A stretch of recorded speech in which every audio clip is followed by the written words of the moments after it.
Right ఇక bulletin breaking news చూస్తున్నాం. స్వర్ణాంధ్ర 2047 లక్ష్యాలు 10 సూత్రాల అమలుపై ముఖ్యమంత్రి చంద్రబాబు నాయుడు సచివాలయంలో సమీక్ష నిర్వహించారు.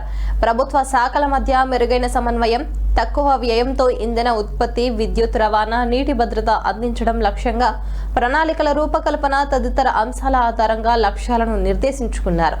సుస్థిర అభివృద్ధితో పాటు స్వర్ణాంధ్ర లక్ష్యాలను సాధించేందుకు కావాల్సిన అంశాలపై సమావేశంలో చర్చ జరిగింది. రాష్ట్ర ప్రభుత్వ ప్రధాన కార్యదర్శి విజయానంద్, జలవనరుల రెవెన్యూ శాఖ ప్రత్యేక ప్రధాన కార్యదర్శి సాయి ప్రసాద్, ఆర్థిక, వైద్యారోగ్య, రవాణా, పెట్టుబడుల, మౌలిక సదుపాయాల రూపకల్పన, పురపాలక, ఐటీ తదితర శాఖల ఉన్నతాధికారులు సమావేశంలో పాల్గొన్నారు.